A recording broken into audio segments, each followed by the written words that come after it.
Welcome back to Why Blank Lost. I'm David Bloomberg, and back with me once again is my co-host, Jessica Lewis. Yes, here I am. I'm back. And thank you so much for all of the support that you all provided in my absence. The messages were very heartfelt, so I appreciate it so much that you were thinking of me. David, same to you. And thank you to Dr. Amanda for stepping up. I know it was on short notice, and she did a fantastic job. Both of you, wonderful listen. Thank you for reminding the listeners that I was right about something, because I'm not right about something this week. So anyway. Yes. Thanks once again to Dr. Amanda Rabinowitz. Jessica, we, of course, missed you. Hope everybody is doing as well as can be expected. Thank you. I appreciate that so much. For anyone who is new to this podcast, we are, not surprisingly, here to discuss why Helen lost. We will compare her game to the rules for winning I originally wrote way back after season 1 and have been updating ever since, using all the non-spoiler information available to us from what we saw on TV, interviews, social media, and secret scenes. And there were secret scenes, and 2 of them were boring, and 1 was kind of funny, but none of them had anything to do with Helen. The new version of the rules are up on the website, and you can find them by going to our dedicated page at robhaswebsite.com/yxlostfeed and clicking on the link bubble for the Survivor 44 rules. Now, I mentioned that, of course, we're discussing why Helen lost. So I think there's something we need to get out of the way. There is something that we definitely need to get out of the way. Helen, I am very, very sorry for the butterfly effect that I warned you about. I told you when I chose you as my winner pick that I'm sorry, but you will now not be winning Survivor. And I was right about that, because you will not be winning Survivor because of the damn butterfly effect I have. I am the reverse butterfly effect. So sorry, Helen. I'm so sorry. I'm so sorry. We can just call this the butterfly effect reason why she lost. Yes. And that's it. We could be a very quick podcast. Yeah. Well, Helen told Mike Bloom, I saw so many people that were like, oh, you're my winner pick. I drafted you this place on my fantasy team. And I feel like I'm letting all of them down. So I'm sorry if you drafted me. I'm sorry if you picked me as a winner. So here she is apologizing to you, and you're apologizing to her. And I'm sorry I picked you as a winner. Not because you shouldn't have won, but because I destroyed your existence with my effect. Yeah, so just call me Ashton, right? He was the lead in the Butterfly Effect movie, and this is my life. So I am very sorry for that. I take full responsibility and blame, but I will say now the pressure's off. I was gonna say, now you don't have to worry. I mean, other than making your predictions each week, but which I mean, we know I'm also good at picking things, right? Yes, like rocks and winners, yeah. So I'm great. I'm just great at these things. Yeah. So yes, I had very, very high hopes for Helen, and I do think, though, that there were some very interesting things that she addressed in her exit interviews that explain some of the effects, the ripple effects, if you will, that playing this game has, and how it can ultimately lead to your demise. So I know we're going to get into all of that, but some very interesting components there. Yes. If I'm thinking of what you're thinking of, I actually don't think those things had as much of an effect, but we'll see. Maybe we are talking about some. Maybe it was just all me. I don't know. Yeah, it was all you. That's my whole notes. Jessica. But before we get into all the Jessica did it, Jessica did it. All otherwise known as the rules. There are some other things for us to discuss about this episode. Oh, yes. Let's start with Franny knowing how she has to stay away from Matt and his big long rod. Oh, really? You're going to go there first? I already did. He already did. I'm just reporting here. Don't blame me. Wasn't there was an additional component to that conversation, though? It wasn't just about his big long rod. It was... There was another part. Fish? I tweeted it. That she was the fish? Or yes. I think he was going for some sort of like, I'm reeling you in metaphor, and it just went sideways. But listen, here's the thing. they've both acknowledged that they are just like nerds, right? Mm-hmm. And that they're like goofy together. And so it's very cute when they're trying to speak to each other in that type of language and just Mm-hmm. embarrassing themselves, because you can tell that it's not just like, I want this person to like me. It's like, I want this person to like me, Yeah. So it's a little bit different. And then Yeah. you say something about your big long rod. And she snorts. Yes.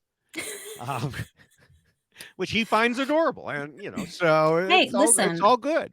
it is. Um, Good luck. yes. Now, meanwhile, Franny told Matt they needed to separate somewhat so as not to be seen as a pair or a duo, and she told Claire, and Claire was like, "Yeah, you should spend more time apart." And then Claire's facial expressions were classic. yes, and then Claire added to us that them spending too much time together could hurt Franny's game. Now, it's interesting that she didn't say their game. She said Mm-hmm. Franny's game. Oh, I yes. I do think that they are. I almost said a threesome, and that would have been bad. But a three-person alliance. But it does suggest to me she's more aligned with Franny than Matt. Yes. And it's interesting just to see how the small groups are formulating in what is a small group already. Mm-hmm. The 6-person tribe, I've seen a lot of commentary on that, and I tend to agree. We need to get away from the 6-person tribes. I think the larger tribes better develop Mm-hmm. the ability to create multiple relationships because you have more people. Yes. And to limit it in such a fashion, I think, is very limiting to people's games. And if you are not in the right side of the numbers, I mean, it's a small amount of people that it makes it the right side of the numbers. Good luck convincing Jeff of that. Oh, listen, you can't convince that man of anything. We have some things to talk about. Oh, don't Jeff. worry. Don't worry. Remember, we have our whole new section we'll get to. Jeff Probst is wrong about blank. So. Oh, can we do it now, or do we have to wait? I mean, we can. I'll have to scroll down in my notes. Okay, we'll wait then. If there's a whole section, I'm already scrolling. Scrolling. All right, you scroll because so yeah, so as I mentioned, this is our new segment. It was brought over from Big Brother, where Ovi and I did Julie Chen Moonves is wrong about blank. And last week I mentioned that since Jeff now has his own podcast, I had a feeling it would be a source of material for us. And this week he delivered. Because in this podcast, it was brought up the idea of having a back to basics season. And one of his co-hosts, Brittany, said, no, in the early season, the dominant alliance could control the vote. And, Jeff talked about basically a pagonging if there isn't that uncertainty. And Brittany said, it just becomes boring. So this is a window into how Jeff and others around him portray things that aren't really based in reality, or what I have termed propaganda. Yeah, I agree. For one thing, it's like tunnel vision. They're only seeing what they want to see. Sure. We have very different players now. You can trust them to not just do that anymore. Yeah. I mean, it is good gameplay in some cases, but the players are not going to do that anymore. No, and that's part of the game that has developed, and I think it would be more interesting to watch it when you have more people. Yes. And then the other thing is, okay, a back to basics season. Well, it isn't an all or nothing situation. We could dial back to a half or a quarter, as many things flying around. They would still be in the game, but there's a big difference between a couple idols and a flash flood of them. Yes. I agree with all of these things. And the problem is I think there are so many parts to this new segment that we could discuss. And I've got more. Oh, I do too. So should we come back to it later so we don't spend all of our time convention? Just keep going. Keep going. Okay. We're in the segment already. You can't go in and out of the segment. That's not the way segments work. So, I'm sorry that Brittany thinks it's boring without them, But a lot of people think it's more boring with all of them instead of learning about the people. Right. We spent 24 minutes of this past episode watching every tribe either look for idols, look for keys, check a bird cage, look for more keys, go back, check the bird cage, look for keys, until finally things happen with the bird cage. Now, I understand the concept, but it is so overshadowing to just the gameplay itself, because everyone's worried about this damn bird cage. And I get it, like but you were like forcing it onto the players instead of allowing it to happen naturally. The players can avoid it because it's there in a bird cage, as opposed to if you have an idol that's hidden, well, that's a choice. Do you want to go look for an idol and potentially have people know that you're looking for an idol, and then you become suspicious and suspect and people want to vote you out? Or do you put it in a bird cage and force everyone to have to deal with it, look at it, check it? To me, it was too much. It was, yes, was it a little bit fun? Sure. But was it also like 24 minutes of the episode? That was just too much. Yeah. Yeah. So, there's that. And if you, so anyway, we were talking about, that is just putting it front and center. So you don't need to do that.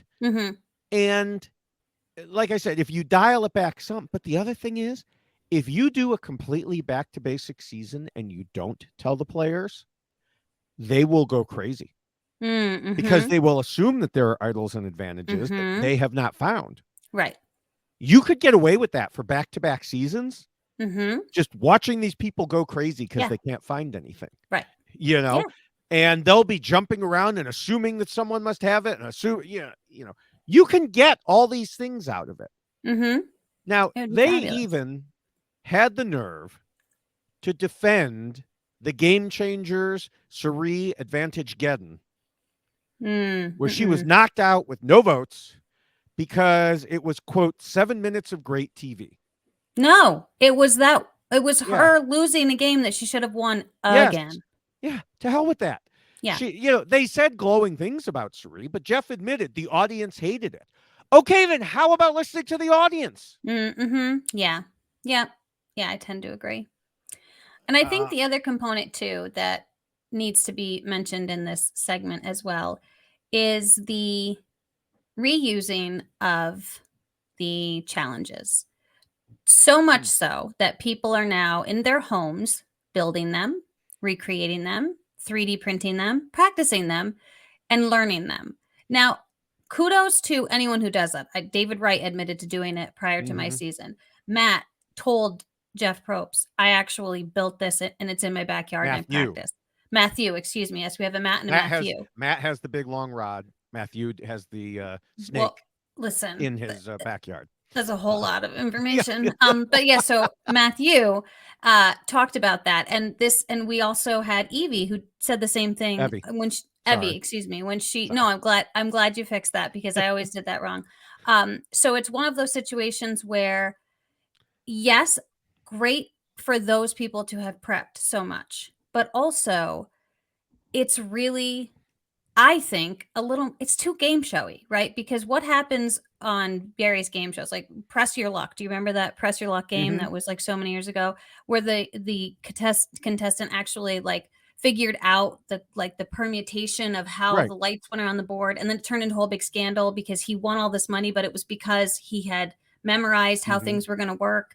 And there's been multiple scandals like that where people have memorized prices of things on The Price is Right. There was that one contestant that got the exact down to the dollar correct bid on the final, whatever it's called. Well, hey, if you can do it, and so if you can do it, yes. But do you know what both of those shows then did?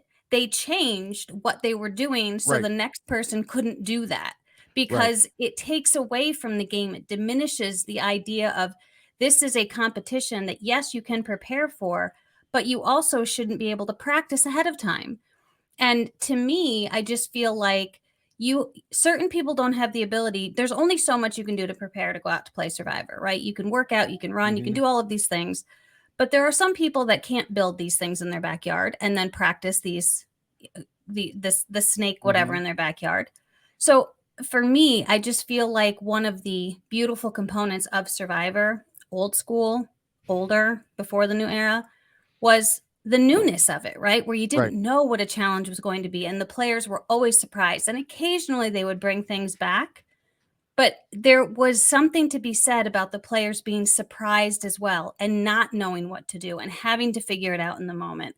And then that became more interesting to watch as opposed to someone who's practiced this in their backyard for however many times and then blows everyone out of the water. And then Jeff is shocked when he hears that I've actually built this and I've Yeah. practiced it for so I long. don't know why he knows this has been going on. I mean, when Evie competed Yes. afterwards, he said, okay, we're not using that puzzle anymore because Evie broke it, Yeah.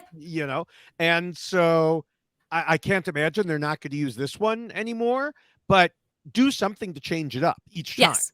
Don't Yes. make it a plain Jane straight shot. Mm-hmm. Put Yeah. more obstacles.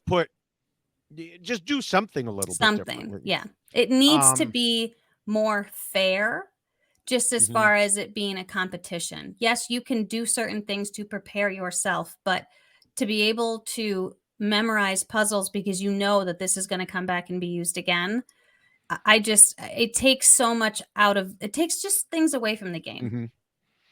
So, Now, one other thing that Jeff said on his podcast, something that was taken out of the game, Jeff said he needs ideas on how to fix the auction because as soon as they put advantages in, everyone saved their money for them and it was broken.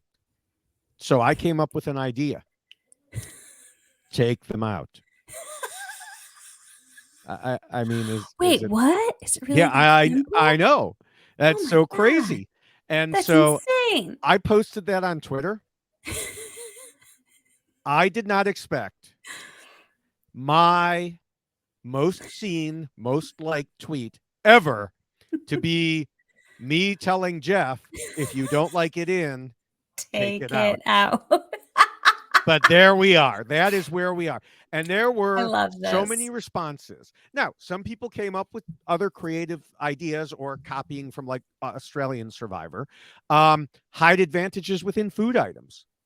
Oh, yeah. Have some scrolls. Oh, you're bidding on a scroll. Oh, you open the scroll, it says you win an onion. Yeah. You know, Here's your cheeseburger. yeah. And so there's lots of different ideas out there. Mm-hmm. And I mean, like, I don't even know, dozens and dozens and dozens of responses. And Jeff's copied on all of them, but he won't look at any of them. But somehow Jeff couldn't think of any of these ideas. Yeah, all of it is just very strange to me. I do have one more thing that I need to reference just in regards to his podcast, and it has nothing to do with this season, but it Okay. might just have something to do with millennials versus Gen X. Oh, Yeah. So the advantage. I have some bad news for you, Jeff. You're wrong about that. You're What? definitely wrong about that. Well, hold on. Wrong about what? Tell people. Okay, so when we merged, they gave us this ginormous chest full of food, right? And when you Mhm. opened up the chest, on the inside, there was this saying printed Right. on a piece of parchment. And it was a very weird saying that says, most all initial liaisons begin relaxingly. In new groups, societies always disclose very advantageous news to all, gregarious, engaging, flirtations, indifferent, narcissistic, defensive, and inauthentic. The facade is revealed starting today. So a very strange, convoluted Mhm. set of words, right? You know what the first thing I would have done if I saw that? I What? would have looked at the first letter of every word. Well, do you think that Adam didn't do that? Right. I mean, Adam removed that. He Now, took it off of the inside of the mhm. chest. And Adam and I stood there reading this together, both knowing this means something. And then Adam came over to me later and he was like, I took it off the chest. I have it. So he actually took that and then magically found the tree mail advantage thing. Now, I know the show didn't say that he had figured it out from the advantage, but he took it out of the chest and had the actual He said he still saying. has it. Now, I thought that he said on Twitter that he didn't realize fully what it said till he got home. And he might not have, but it's not like we didn't all look at it and go, this Right. means something. Right. But he took it out of the equation for anyone else to look at. And then he ended up finding it at the, Mm-hmm. the tree mail. So yes, maybe he didn't look at it and figure it out immediately, but he knew enough that something is meaningful in here, and I'm taking it so no one else can. So I'm just going to throw that out there, Yeah. And Jeff. then, like I said to him on Twitter, now we know why he was looking for hidden objects at Winners at War. He knew Yes. there could be various things hidden there because he Yes. had one at home. Right. So yes, I just want to put that out there, that it's not like we all just missed it and went, "Oh, isn't that a funny little saying?" Yeah. We were like, "Wait, what? No, that Yeah. certainly means something." So, anywho, I Well, digress. the other related thing on that point is pretty funny because we might not be great at predictions, but it turns out we're great at postdictions because Jeff talked about another place that he said an advantage wasn't found was hidden inside of a fish on Mhm. 42, but Jonathan was just ripping through them as he was cutting them open and tossed that bamboo scroll into the garbage, into the ocean, along with the fish guts. And the funny thing is that we talked about in our Tika tribe preview that Jam Jam said in pregame interviews that he was going to look inside every fish. Yes. And I talked about hiding advantages in fish in our preview podcast. The difference is I said they should feed it to a fish and see if anyone catches it. Yeah, They that's actually this is a caught the much more fish and then easy stuffed way. it in. Yeah. Yes. Yeah. More certainty there. I just think it's funny that Jam Jam was like, I'm going to be looking inside them. And he didn't even know that had already been done. Well, maybe they'll do it again and Jam Jam will look in the fish. Yeah, I'm hopeful. Yeah. Now, just scrolling back in my notes here. I've thrown you off. I love it. I know, it's getting reoriented. Now, there is one good thing to say about idols this episode. Okay. And that is Danny and Carolyn found them and kept them secret. I know, and they better continue to do so. Yes, Round of thank you. applause, which I will immediately withdraw if they don't keep it secret any longer. Yeah. But Danny was hysterical. yes. He's like, I can't wait to tell everyone. No. Thank you, Danny, for that, because that really is significant nowadays in Survivor for some odd reason. And, Carolyn, we can assume that since she has a poster, knows that we preach this quite regularly. Yes, we do. So thank you for listening. So now, another person keeping secrets was Carson. Now, this goes back to what you were talking about with Matthew. But I thought it was funny because Carson's back at his tribe after that, and he's like, "How are we supposed to compete against someone who practices the stuff at home? We can't do that." And then it's like, cut to him telling us, "Well, actually, I 3D printed Survivor puzzles and I practiced them at home, but I'm not going to tell anybody else that." Well, that's the other thing too, that you don't want to announce that to everyone that that's what you've done. Yeah, we didn't know that David Wright had done that until after the fact. I mean, maybe Matthew did it. One, obviously he was proud, and he was right to be proud. But maybe he did it because it's like it shows, okay, this is the one thing I could do. It's not like he built every challenge in his backyard. We don't know that. Maybe he did. Okay, that's a good point. Maybe he has balance beams, and but I think it was more like, hey, I did this one, and hopefully it won't follow him. Whereas if you start saying I 3D printed a bunch of puzzles, people are going to be like, "Oh, did you now?" Yeah, you need to go home. Yeah, that's what they're going. Yeah, and again, I applaud them for creativity for doing that, but I also feel like let's shift away from doing such a repetitive challenge segment every time. Anyway. Yeah. Now, one thing that I want to mention before we get to the rules. So do you have anything else do you want to cover? Any other topics? I think I hit them all. Thank you. Okay. So one thing I want to mention, and I kind of did this last week where we set up some things that had happened. And that is that Helen gave us an added piece of information in her interviews that we didn't see on TV. I mean, she gave several, of course, but in particular, I wanted to note that Sarah told Helen and Carson that she lost her vote. Mm-hmm. And further, Helen thinks Carolyn and Jam Jam may also have found out. Right. And so, if Carson was going to join them anyway, which he saw that he did, it would make sense that he would tell them about this piece of information. Mm-hmm. We'll discuss that later, but I just want that out there for when we're discussing it so that we are all working off of the same page, I guess. There you go. Those little nuggets of information. Yes. Now, before we do move on to see how Helen did, we need to note that the rules are available in addition to this.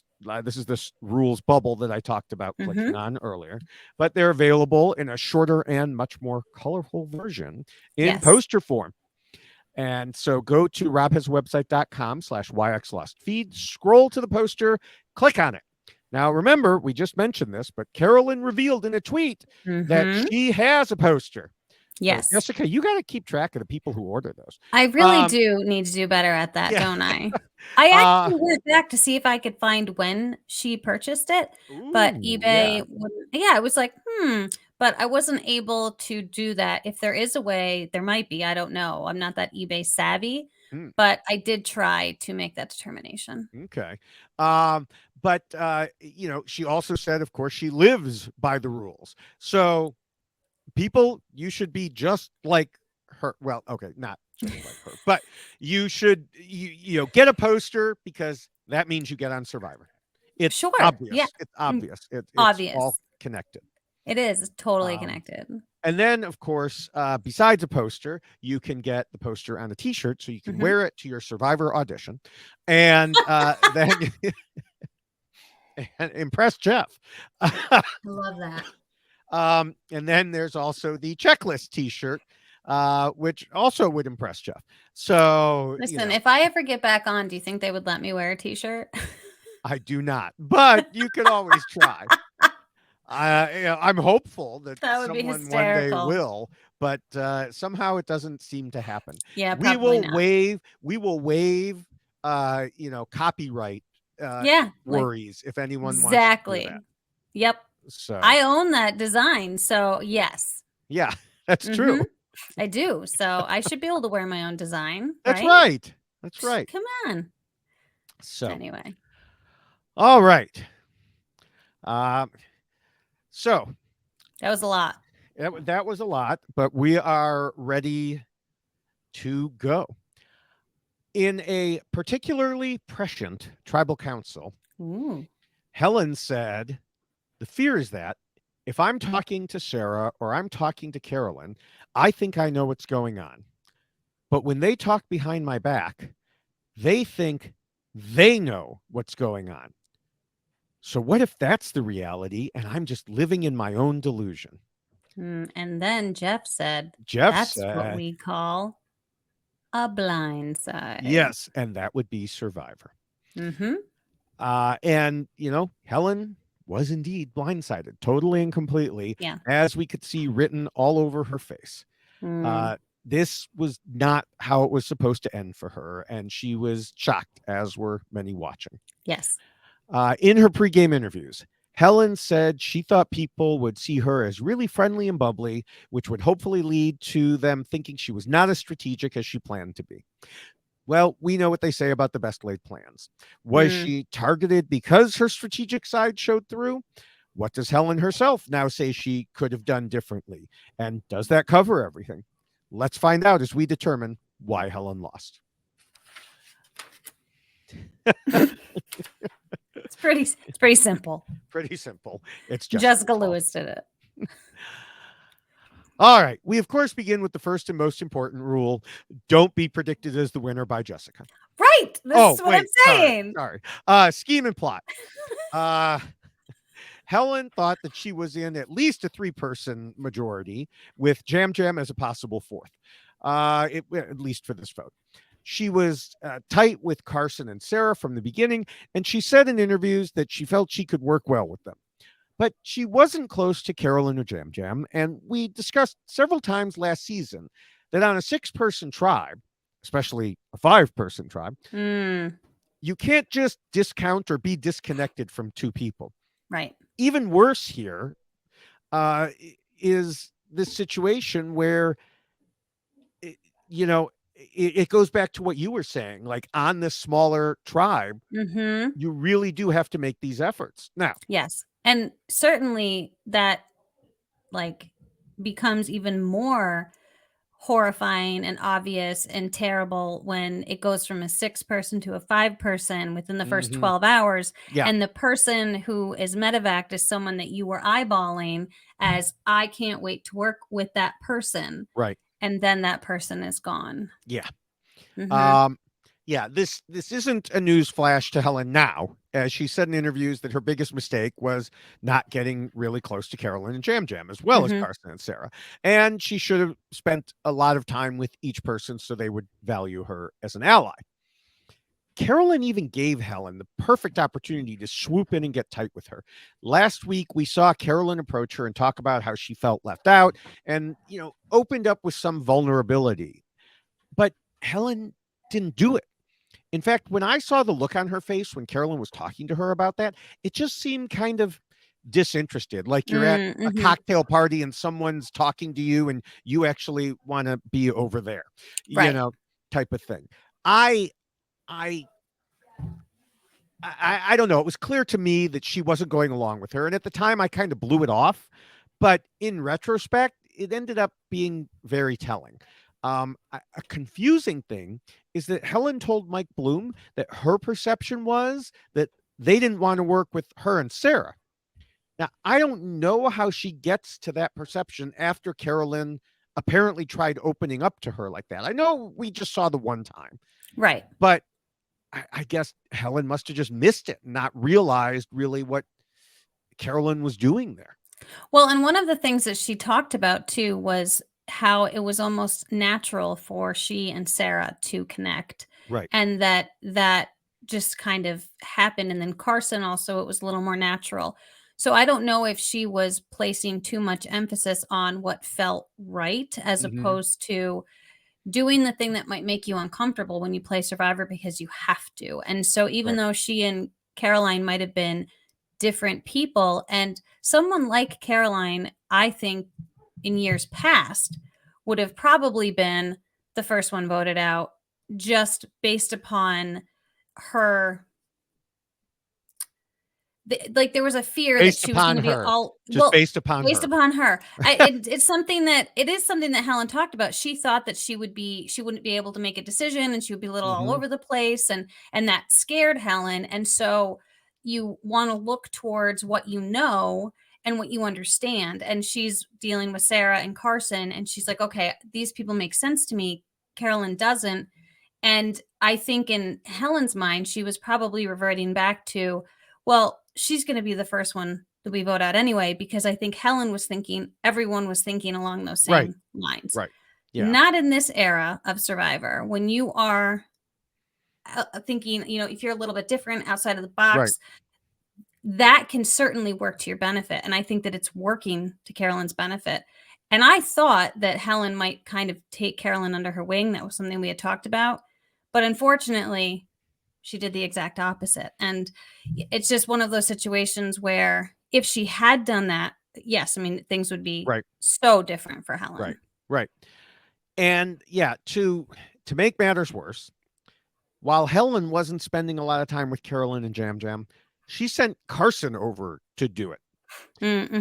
She told Mike Bloom she figured they'd send Carson to talk to them because he had inroads with them and maybe he could pull one of them over to their side. And furthermore, quote, he would give us information about what they were saying and things like that. Now, does this remind you of a couple people we discussed heavily last season? It really does seem to be a running theme with these 6-person tribes where one person is in the middle and both sides think they're with them. I mean, it's a literal repeat of last season. Yes, and it becomes even worse when you're down to 5 because that Mhm. person is ultimately the deciding vote in Right. all of this, and Carson knew that. Carson looked at both options and was able to make a determination as to what was best for his game, Mhm. and that would have been a different outcome potentially had we still had 6, but this is the problem with such a small group of people, Yep. and you are absolutely like, it's like you're giving too much power to that person in that moment just because of the numbers. Right. Whereas if you have 10 people, well, there's a lot of permutations there. There's a lot of things that Yes. can happen. Yeah. Now, another thing Helen admitted in interviews that she misread was underestimating the bond that Carolyn and Jam Jam had. She Mm, said she knew they were bonded as people and were emotional together and cared for each other, but she thought the two of them would separate that in game terms, or maybe more specifically, that Jam Jam would turn on Carolyn to ensure his own safety. And maybe at some point that'll be true, but clearly not yet. right. And I think that this isn't like the exact opposite of what Helen is saying in regards to she and Sarah. Like she Mhm. knew that people were going to think that she and Sarah were together anyway, just because of how they were. And that was fine. But it's not fine on the other end when you see Carolyn and Jam Jam, who are more excitable and are, want to have fun and have a good time, that, well, that they should be able to separate game and how they connect with each other. But that wasn't something that Helen and Sarah were doing. Right. They were melding it all together. Right. I mean, the other assumption she was making is that they weren't separating game. I mean, Mm, they may have decided that they work best together. So, just the same way she decided she worked best with the other two. right. So, Right. um, all right. I think we can move on to the second rule, which says not to scheme and plot too much and to keep your scheming secret. Now, as I mentioned in the introduction a few minutes ago, Helen said in her pregame interviews that she thought people would see her as friendly and bubbly, which would hopefully lead to them thinking she was not as strategic as she planned to be. When we did our Tika tribe preview, one thing we discussed was how many of these players had this as their plan and Yeah. how it was unlikely they could all succeed. Mm-hmm. Well, okay, Helen is the first one who was not able to do it. Right. As she told Mike Bloom, I think you go into this game really thinking you're going to play a certain way, and then things happen, like Bruce gets medevac before the Mm-hmm. night even falls. She continued, I wanted to play down the strategy piece of me, the intelligence piece of me.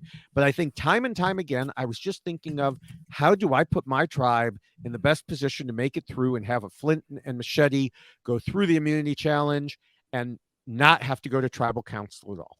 Yeah. And that was the problem. One reason Jam Jam said he wanted to get rid of Helen was because she was constantly working scenarios out. Now, Mm-hmm. we didn't really see those scenarios, but she confirmed it in interviews, telling Mike, I was trying to think of plan A, B, C, D, E, F, G, so I could try to come up with something that felt foolproof for my alliance. But we've seen before that running those scenarios can scare people, like Michaela from your season. Mm-hmm. We even had one player specifically reference in pregame interviews how they didn't want to be like Michaela. Right. Yeah. And I do think that there is a positive here where you have to be able to react and respond to the game that is happening around you, right? And the fact that Bruce is now no longer there, Mm-hmm. yes, you have to work through that and try to determine now what? What do I do? But it can't be obvious to those around you. And again, you've already mentioned we didn't see that, but clearly there had to have been something because initially I thought that she and Jam Jam were close. So maybe she was sharing with him some information just in Mm-hmm. regards to how are we going to move forward and what are we doing. But also, I think that this comes down to your personality. And if you are someone who's a problem solver, who is just figuring out what to do all the time because that's the way you are, that's something that people will see. And I know that her plan was I'd like to hide the strategic part of me, but it doesn't appear that she hit it very well. It was Yeah. it was very quick, I think, because her natural tendencies just kicked in.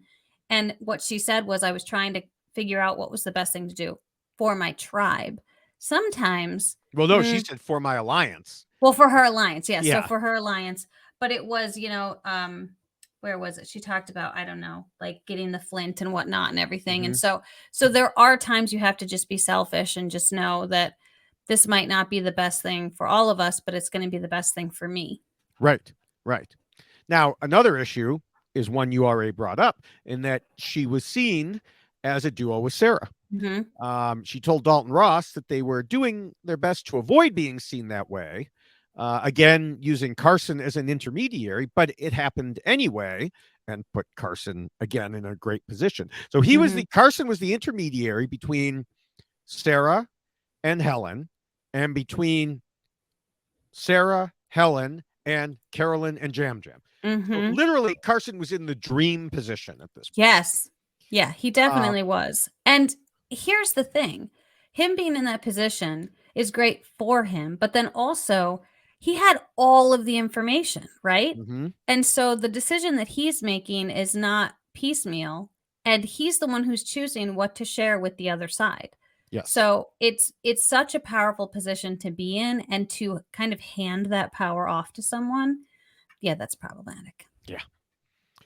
All right, we can go to the third rule, which tells players to be flexible. Considering what we discussed in the first rule about how Helen admittedly should have gotten closer to Carolyn and Jam Jam, I think we have the answer here. Yeah. But also, she was making plans A, B, C, D, E, F, G. She was, and that's good, but all of those plans, again, go back to her alliance. Right. Mm-hmm. And this rule is all about having options. Yeah. And she created a situation where she really didn't have any. Mm-hmm. She was all in with Carson and Sarah, even after she knew Sarah didn't have a vote. Yeah. That's a big part of this. I mean, can I talk about this now? Well, I mean, she thought that they had Jam Jam. And so therefore it wouldn't matter that Sarah had lost her vote. And so if she's thinking that way, then I don't think I think we'll get to it. We'll get to it. I don't know that I was waiting. Yeah, well, you good. kept talking. Yes. You were being flexible. But I think I'll bring it up. I think it's actually an Appendix A type of thing, quite honestly. Okay. So, all right. So, because it's there. more about decisions that other people made. I believe. Unless you believe it's a decision that Helen made, in which case. Well, I think it can be both. Okay. All right. Well, we can move to the fourth rule, which tells players not to let their emotions control them. Now, how do you think Helen did here? Well, this is interesting because I don't know if it's so much emotional as it is just who you like and who you don't like kind of thing. And I don't know if that can be based upon emotion, but she clearly gravitated towards those people that she had a better connection with. But I think most of the decisions she was making was not through emotion. It was just more of this is going to be the best thing for us to move forward. She was very game oriented. Yes. And that's why I think she was coming up with various plans related to her alliance. So I don't think it was necessarily an emotional component, but there was something there that was kind of driving her in that direction. Yeah, I think that yeah, I mean, that's you raise a good point there, and I didn't actually have that. I was thinking more along the lines of her thinking unemotionally, as we discussed how she was thinking Jam Jam would turn on Carolyn. But you're right, they clicked. Now, why did they click? In one case, I think she said they got along. In another, she said because they all thought alike. So if it's they all thought alike, well, then that's not emotional, that's strategic. Right. But was there an aspect of they got along because they were similar and they could be friendly with each other? There probably was. Right. So yeah, that's an interesting point there, depending on how much it came into play. Right. Now, the fifth rule reminds players that they need to pretend to be nice and play the social game. A lot of what we discussed in terms of her bonding or not bonding with Carolyn and Jam Jam can apply here as well. Yeah. It seems like the two went or didn't go hand in hand. In our Tika preview podcast, we discussed how Helen talked about context switching in her real life because she was in some very different groups and had to act differently in each one. And she thought that would help in Survivor, and we did as well. And I thought that she could be one thing to the younger players like Mm. Carson and Sarah, and another to the older players like Bruce, Carolyn, and Jam Jam. But the problem seems to be she didn't take that second step. She was tight with the younger players, but she didn't do the same for the older ones, which again is also related to her saying in the pregame that she planned to make genuine one-on-one bonds so people had a reason to keep her. Mm. But she didn't make those with the older players. Right. And she readily admits that Yeah. was her biggest mistake, was not creating those bonds. And I think this goes back to people's regular existence in the world. If you think about when you're in school and you're meeting people on that first day, you're going to gravitate towards people that you click with, that you mesh with, and you might not take time to meet everybody that's in that classroom, but you have an entire year to get to know somebody, right? Not in Survivor. You Right. have a very limited amount of time, and you need to use that time to get to know everyone, because if they feel something towards you, if they even think that, well, I have fun with this person, or I like this person treated me well, then you might not come up on their list of people that they would like to see get voted out. Yeah. Yeah. All right. Well, the sixth rule warns against being too much of a threat. And here, I think, is a big piece of the puzzle. And we know who 3D printed puzzles. And he was also the swing vote here. Carson said some very important things in his pregame interviews that telegraphed perfectly what happened in this episode. I mean, a lot of times people say things in their pregame and it just doesn't happen. This was so on the nose, it was kind of scary. And I think it really gets to the heart of the matter. He said he wanted to target other strategic people early. Well, there's nothing earlier than the first vote. Right. And in the second rule, we already talked about how Helen made it a bit too obvious that she was very strategic. It went even further than that because Helen showed how smart she was, even apart from her strategizing. So, for example, while Carson was trying to fade into the background and cover himself when it came to things like the Savvy Challenge, Helen volunteered. Right. Well, and I also think here is interesting. Like Carson, I need to give him credit for that component because he definitely made that happen. However, he is looking at a choice between Carolyn and Jam Jam or Helen and nothing, right? Because Sarah has no vote. So it would have been silly for him to say, I'm going to vote with Helen because Sarah has no vote. So now you're just creating a tie. Unless he could have convinced one of the others if he wanted to. But if he wanted to. And that's the part I'll get to. But because Carson also said in the preseason that he wanted to find someone playing an emotional and less strategic game, and then he could use that to manipulate them. And he wanted an ally who, no matter what, would never vote me out. And how did he act when he was around Carolyn and Jam Jam? Emotionally. Hug them. Oh my gosh. Yes, hugging them and saying to Carolyn, I want to be a part of your life. He wasn't saying that in game. He said that, and it was very quick. But he said that. And probably playing on her emotions. As I'm going through this, I realized that a lot of this could have gone into Appendix A also. But it was kind of flowing when I was writing it, writing my notes on this. It was flowing all from the fact that he talked about targeting the threat. And I thought, I haven't gone back to re-listen, but did you predict Carson would try to work with Carolyn and Jam Jam for this very reason? I think he might have been in that group. I was more about Helen scooping up Carolyn, but that might have been. I'd have to go back and look myself. Yeah. Now the funny thing is, we know watching from the outside that both Carolyn and Jam Jam have their strategic sides, but they were hiding them behind their emotional fronts. I don't think Carson realizes it at this point, but what's important, circling back, is that he certainly knew about Helen's. Helen Mm-hmm. had it all out front. Yeah. What did Carson consider to be the biggest threat to him in this game? Another strategic person. Right. But now what has he done? He's gotten rid of the most strategic person on the tribe other than himself. Right. So now he is putting himself front and center, potentially. But I don't think they know that. And I don't think they do either, I which think is he's still fascinating. hiding it. Yeah. Yes. And so it is interesting because if Helen is there, then that can be a shield for him, because then you make her do all of the stuff like puzzles. And if she wants to volunteer, great. Keep her around, because then I don't have to do it, you know? Yeah, but he's not looking at her as a shield. He's looking at her as a sword, to use the immunity idol. Isn't that crazy? What do I have here?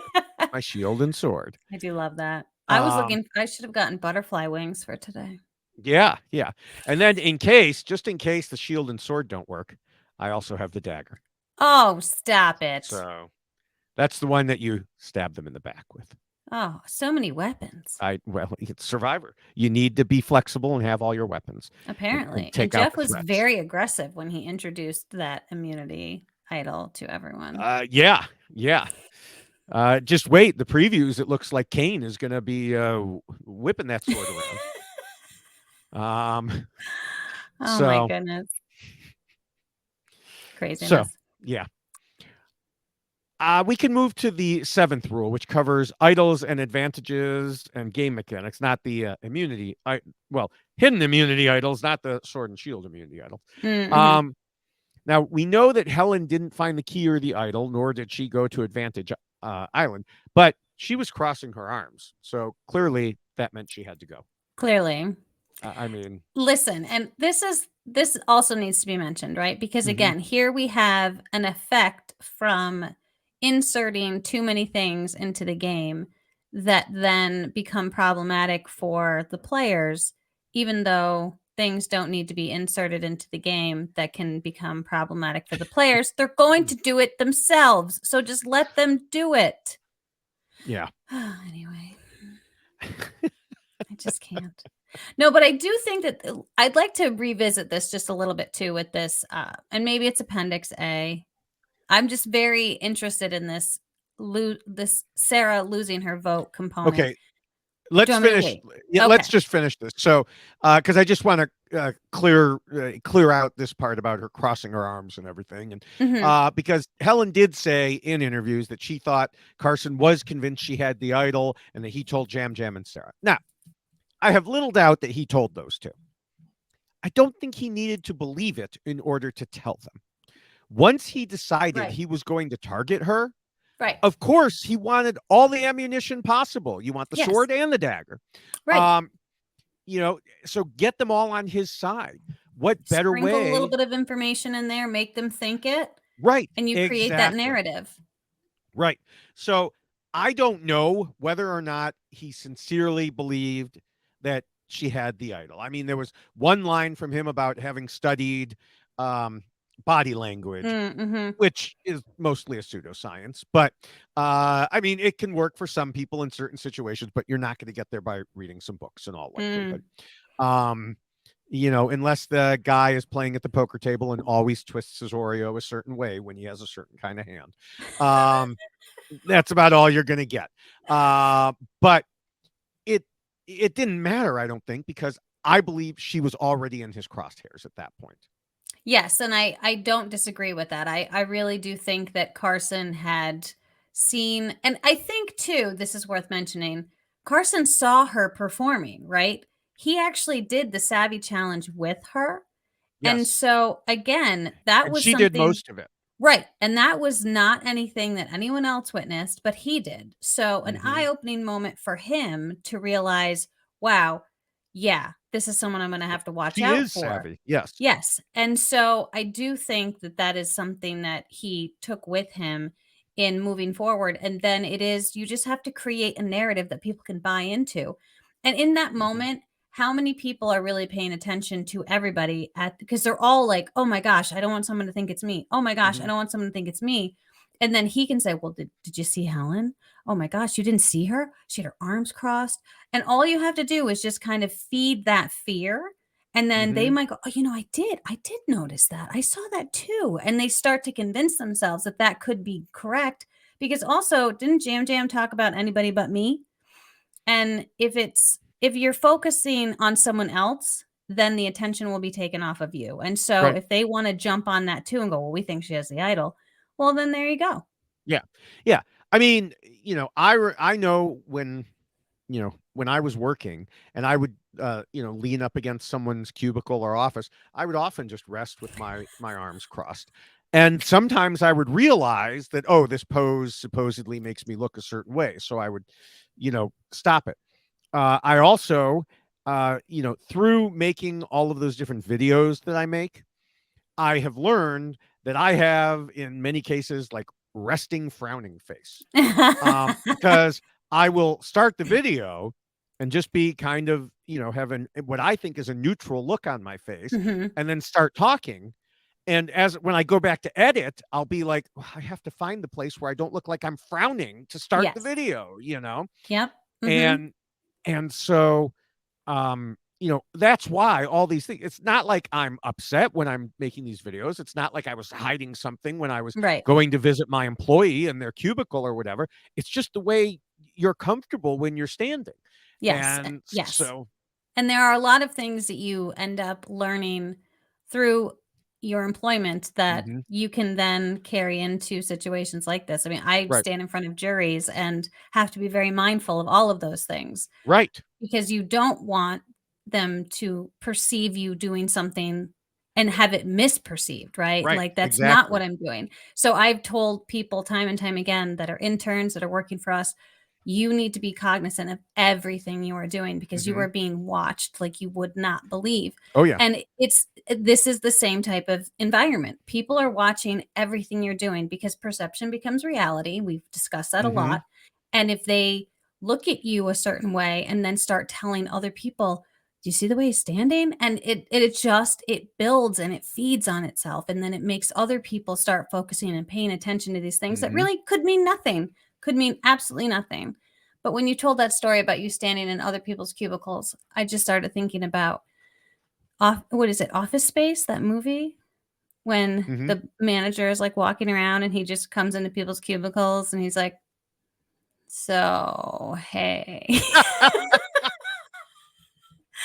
I No, think it's that was not. Office Space, Yes, but yes. it's like, "What are you doing Saturday?" Yeah.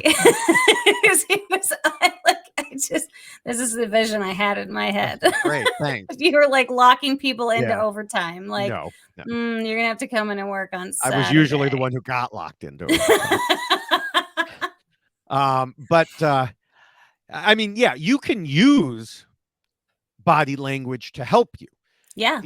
Like I found out playing poker that someone thought I had a certain tell. Okay. Mm. And one of my friends eventually told me what they heard that tell supposedly was.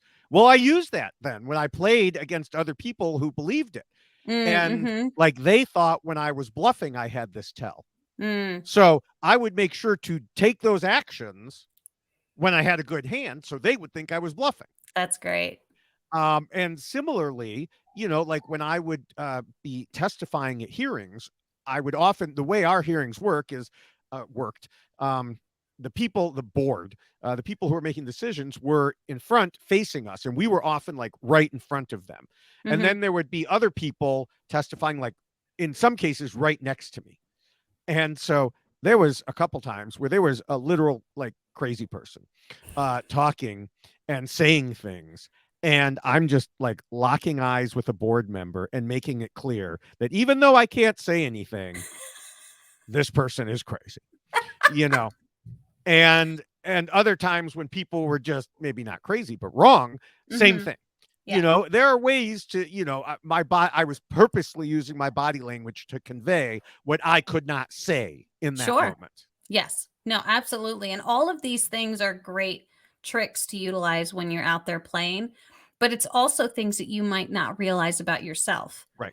And so you have to be very aware of what you do and how you present yourself, because people can misread it or they can use it to their own advantage. Right. So, all right, we can move into the long-awaited Appendix A. Now, it is about the tribe keeping their end goals in mind, and we talk about whether they made the right decision, often in terms of voting out the weak than the strong, then the weak than the strong. Now, it seemed like the Tika tribe was discussing this appendix in tribal council, as both Sarah and Carson talked about the different types of strength. Sarah said it depends on how you measure strength. Being with people you trust, I think that matters so much in this game. Well, she could have almost been reading straight from this appendix, which says it's almost always more important to keep a strong ally than to worry about whether they are weak or strong. And sometimes there are strategic reasons to get rid of a strong person early in the game or a weak one later.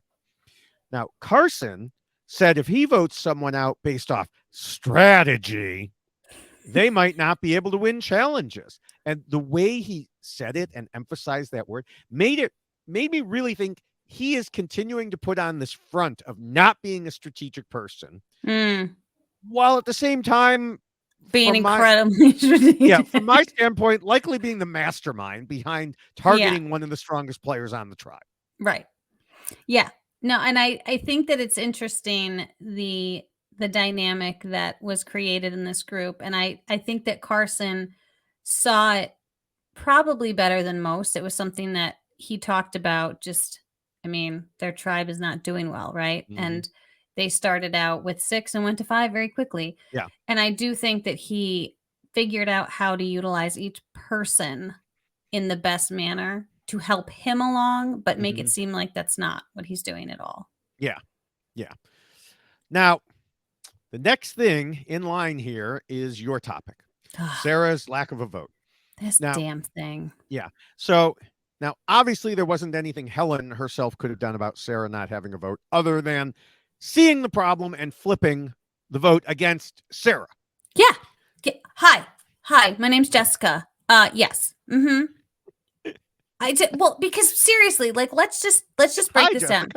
This is so obnoxious. First, stop taking people's votes away. Okay, I get it that you want to introduce something new into the game. However, that truly is the most important part of this game, right? Is voting people out, and you're taking away. Especially with no choice. And that was something that, we did, Amanda and I discussed on the first podcast. Yes. That's a horrible change to give them no choice in the matter. You are automatically drawing and you have 2/3 of a chance of losing your vote. Yeah. Like, oh, that's great. Thank you. So you are forced to have to do this thing that you don't want to have to do, even though you might have decided to go to this island that gives you some, what does Amanda call it? Sack Island or something, where like, it's just, to me, it's force feeding an issue that doesn't need to exist. Because if we look at this permutation of this 5, and if Sarah hadn't lost her vote, Carson, I don't think would have been that easily swayed, because he would have. But here's the thing. You have 5 people that can all vote instead of only 4. And I think in Carson's world, he's looking at it saying, okay, well, here's the thing. If I go to Jam or Caroline and try to convince them, no, we need to do something different. You need to join us. Well, then what happens? Caroline and Jam were already talking about Carson and how concerned they were about Carson, because even Caroline was like, I don't know, is he really? So if he starts feeding them, saying, I think maybe we should do something different, then maybe the focal point shifts to him, and then maybe they start looking at him, and then maybe Jam goes back to Helen and says, you know what? Carson's playing both of us. So it makes sense that Carson doesn't want to rock that boat, right? So now you've made the choice for him, basically, because it's like, okay, if I stay over here, it's a tie, and that sucks. We don't want a tie, right? Because then it's going to be 2-2. But if I go over here, there's no tie. No issue. She goes home. I don't need to worry about it. I'm fine working with these 2 because this is still a great option for me. So you've made the decision for Carson instead of him having to play the game with these people and figure out things on his own, as opposed to, oh, she no longer has a vote. Okay, well, Sarah's, I mean, and the fact that that was the decision that was ultimately made is just, it's so infuriating, because then also, let's get rid of Sarah.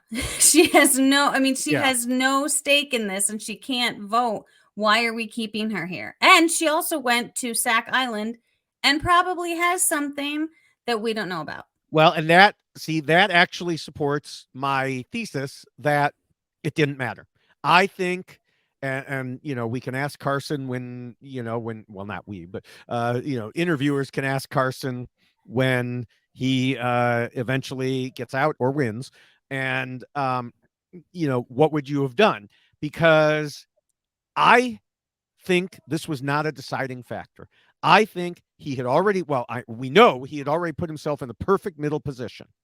We have the evidence from his pregame interviews that big part of his plan was voting out someone just like Helen and going with people just like Carolyn and Jam Jam. Yes, and I'm not discounting that. Right. I'm just saying that it's one of those situations where if that's truly what he was going to do, then he would have done it anyway, right? Like, if that was what he was looking at. And that's exactly what I'm saying. I think if Sarah had her vote, he would have done the same thing. I will say, if he was wavering at all, if there was truly this angel devil situation like he talked about, Sarah not having a vote certainly sealed the deal. But I don't think he was wavering as much as we saw it. I think he already had his plan, and it went, it was so beautifully laid out for him. Well, but that's, all of this is again, one of those situations that is fascinating about this. And I've already kvetched about the size of the tribe being as small as it is. Yeah. And instead of 6, now you have 5. And so again, now you're looking at the numbers, and he becomes the ultimate swing because you're only down to 5. And now we're going to toss into it Sack Island and the fact that Sarah's now lost her vote. Okay, well, there's one more issue with this group over here, in addition to everything else that I'm thinking about. And I think it just, it not that it made it too easy for him, but it was like just one more like added bonus. Like, oh, well, this makes the most sense, which I'm not faulting him for that. Right. But I feel like this is one of those situations that didn't need to exist, because if Sarah had had her vote, then I don't know, maybe Sarah would have been more inclined to try to push something else or discuss a different option. I know they were set on Carolyn, but like, how did nobody then think, you know what, maybe, Carolyn was talking about Carson. There was no discussion about Carson over here. Helen, she's not seeing Carson that way. So I do think when you take someone's vote away, you also take away their voice and their desire to push. Omer talked about this because he knew he didn't have a vote. And he's like, I don't really have the right to be telling you what to do because I don't even have a vote. But he was trying to push it but without. Then he did guide it. Yeah. He did, but he did it in a very like underhanded kind of fashion. Right. Sarah was essentially muted. I don't feel like she was really involved in much of the discussion. It was like, Carolyn, okay, we're done. And everyone else was kind of running around, like Jam Jam was running back and forth. And so I feel like you take so much power away from a player when that happens. Oh, yeah. And to have it not be their choice at all, I just think is awful. Oh, yeah. You'll get no disagreement with me on that point. Yeah. I just think in the slightly different world where Sarah still has her vote, the exact same thing happens. But I just, things lined up too perfectly with Carson's plans. Yeah, sure. It's like, I'm going to align with these 2 exact people. Oh, look, they're on my tribe. And I'm going to target this exact person. Oh, look, she's on my tribe. He might as well have said, I'm going to make sure that one of my tribe mates bonks his head and gets a concussion. Oh, look. So yeah, I just think it lined up too perfectly. Now he can come out and tell me I'm wrong at some point, but until then, I will stand by it. All right. I like it. So with that, it is about time to wrap things up. What are your final thoughts? There it is. That's my final thought. Helen, I'm sorry. I'm so very sorry. I had so much faith in you, and then I set you into this world that you now find yourself being voted out second. I'm so very I sorry. do want to say your faith in her, and sorry, Helen, caused me to add her to my fantasy team. Oh So no. yeah.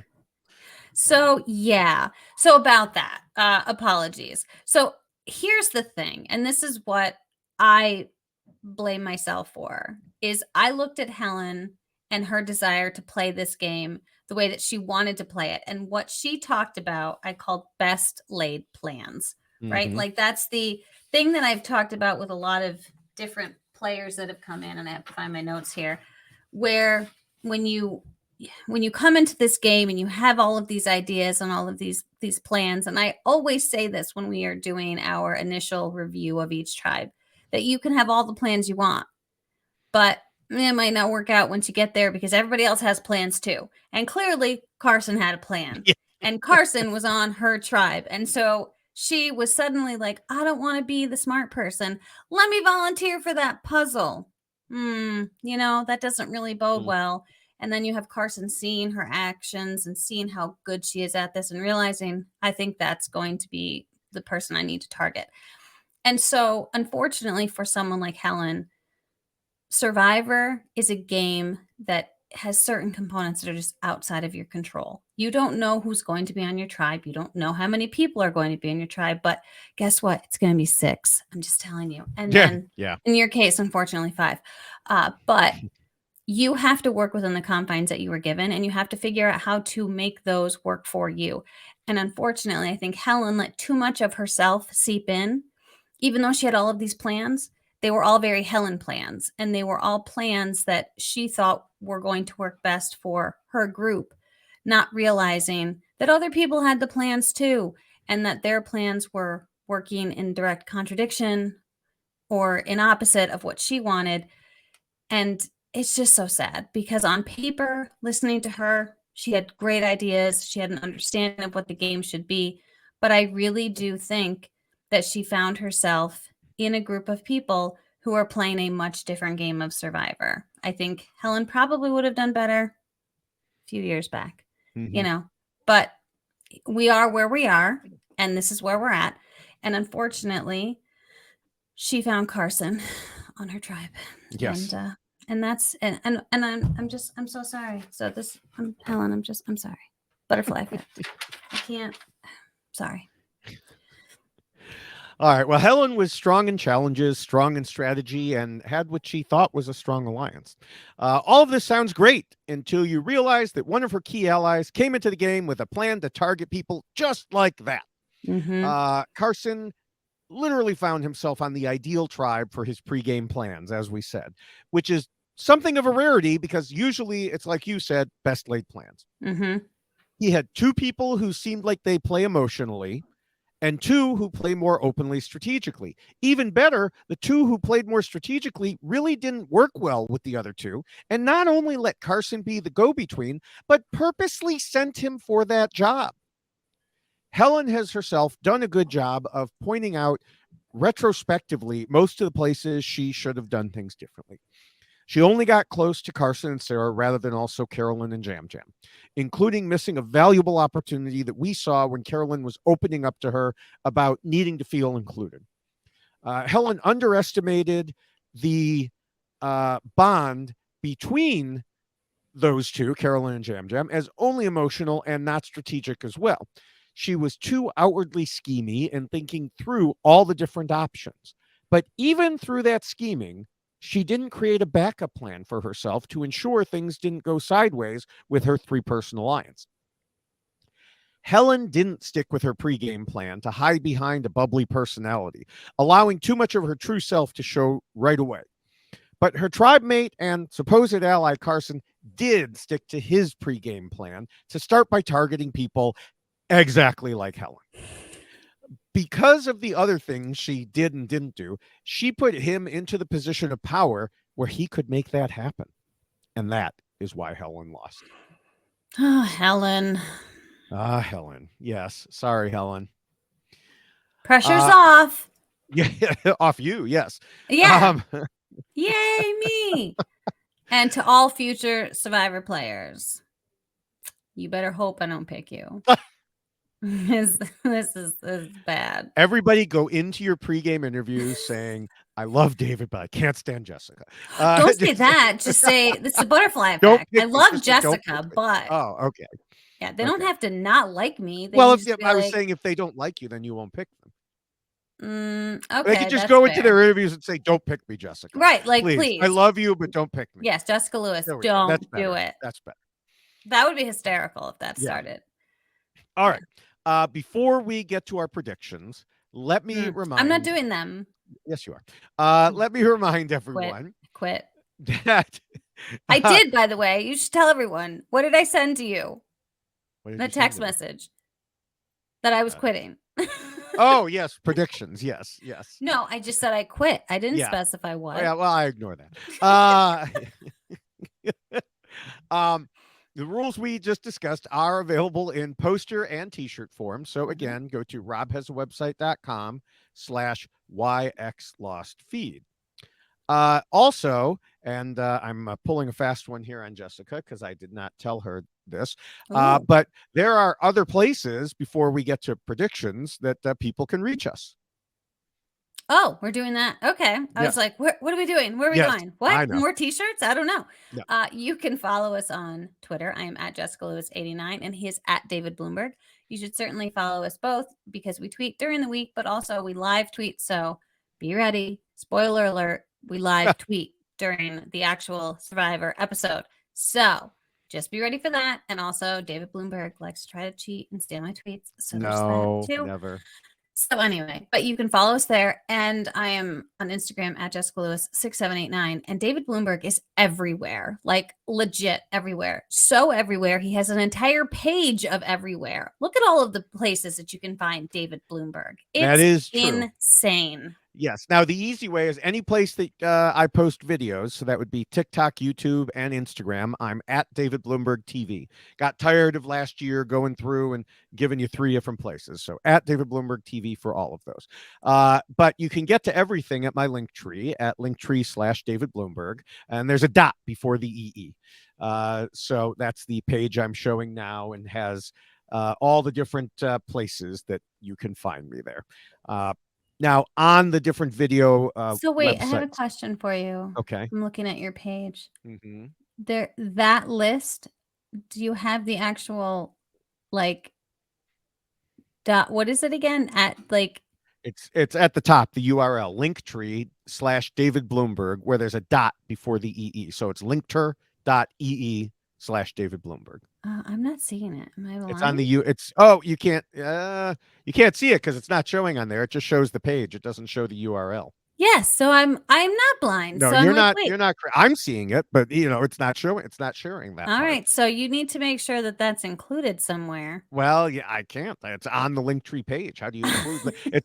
It's a cycle. Then it just spins in circles. You'd wreck the whole internet if you did that. Then do this. Your little where you put at David Bloomberg for Twitter. You should put your Linktree. Because your Twitter is on there as well. Yes. So just change that next time. See, look at that. A problem solving for you. All right. So if you go to any of those different places and subscribe, you'll see, especially at the different video places, I post Survivor videos. I've been posting the mini Losts for each player eliminated from Australian Survivor, plus many other clips and commentary from that show, as well as other shows. Lately, it's been an average of like 3 videos per day. Listen, you need some things to do. I have things to do. I make videos. I so love this for I you. was talking to a former Survivor player today, and I mentioned just about totally non-related things. And this is an old time Survivor player, and I mentioned to him I was now retired, and he said, "So you're a professional podcaster?" I said, "Well, I don't know that I make enough podcasts to." I'm a professional TikToker. Yeah, I said, I'm a professional TikToker. You're an influencer. Yeah, I'm an influencer who has very little influence on that, and Makes no money. If you make no money from it, can you still be considered a professional? I don't know. Listen, you'd be amazed at what people call themselves when it comes Well, to that's social true. media. That's So true. you could call yourself an influencer. I'm a That's fine. survivor influencer. That's right. Yeah. Or just a All right. reality TV influencer. Yes. Yes. So let's influence the future or the past with our predictions.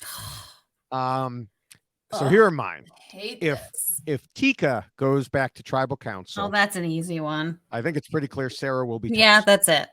Yeah. So she'd better hope they don't. Mm-hmm. If Soka goes, I'm still worried about Josh. I've been consistently worried about Josh because even though Franny and Matt were featured as possibly being seen as too close, it still seems like they have at least that 3-person alliance with Claire and probably one more. Mm-hmm. I mean, Franny was talking to some of the others. Heidi was talking about, oh, Matt's going to make lovey-dovey eyes at you and then stab you in the back or whatever it was she said.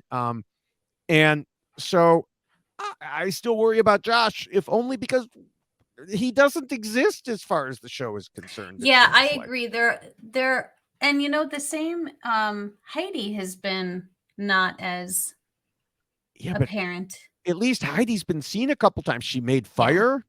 Oh, that is true. She made that comment about Matt's lovey-dovey eyes or love Mm-hmm. eyes, whatever it was. I mean, But yeah, literally, Josh is definitely. I feel like we've only seen Josh in challenges. That I would agree with. And then we saw him in that secret scene when they couldn't find the machete. Right. So, but nevertheless, I don't think either of those two tribes will lose. I think that we're back to Tika. I'm sorry, back to Ratu. Because interesting. I think there will be another competition but this one will not be one that Matthew has been practicing in his backyard. So it seems likely that he will sit out because since Tika is down to 4 players, they can do that. And I think that will hurt them. And Ratu will lose and head back to tribal council. Now, I know Kane seems to be in the firing line there, but I also think Brandon, despite what he feels about him, isn't going to want to get rid of him after losing another challenge. I just suspect Brandon thinks that way. And I think that means Maddie's prediction about losing woman after woman will come true and Jamie will be gone. Oh, you're going Jamie. Yeah. Mm-hmm. Well, that's interesting. I just think it's going to be Sarah.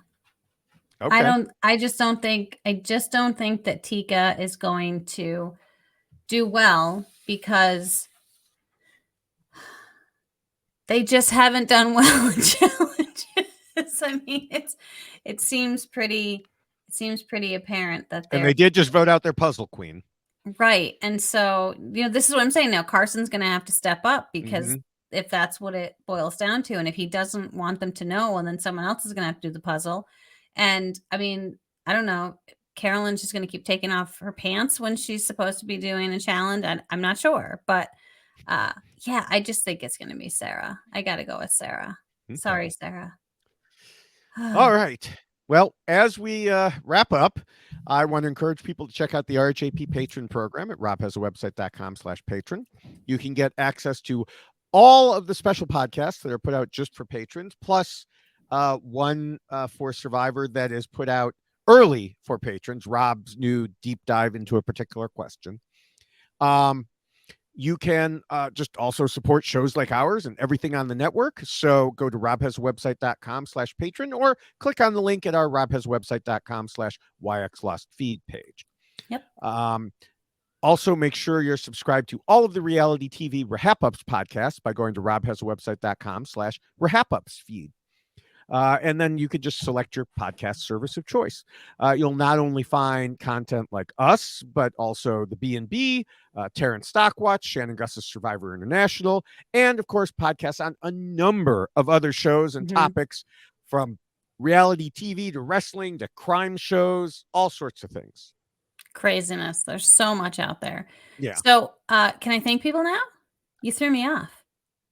No, not yet. Oh, That's okay. the end. We still, because I just want to mention, um, after or as I was recording the last episode, I mentioned that I had heard, literally gotten a message while I was recording from the host of the Tradar podcast, which is, of course, about the Traders TV show. He did have me back on as a guest co host for the reunion episode. And I definitely had plenty of thoughts on how Suri was treated there. Mm, So people should definitely check that out. hmm. I also have mentioned that I've become a regular, somewhat regular guest on the Truth Unrestricted podcast. As I mentioned previously, not an entertainment podcast, has discussions of various other topics. The most recent episode is still the one that was about rules. So you can search, look that up and hear me talk about not just my Survivor rules, but also rules and laws in general, including some of my own 30 plus years of experience working on rules in a regulatory agency. You are an influencer. I definitely was an influencer then. Yes. See, this is what I'm saying. Yeah. It's good stuff. Now, can I thank people? Yes. All right. So I would like to thank Scott St. Pierre for all of the editing that he does, not only for the Why Blank Lost podcast, but all of the incredible content that you just heard David Bloomberg speaking of, which is why I thought I could do thank yous. So thank you, Scott, for all of the great work that you always do. Thank you to Will from America for the theme song that you created for the Why Blank Lost podcast. We love it. It's super fun and catchy. Thank you.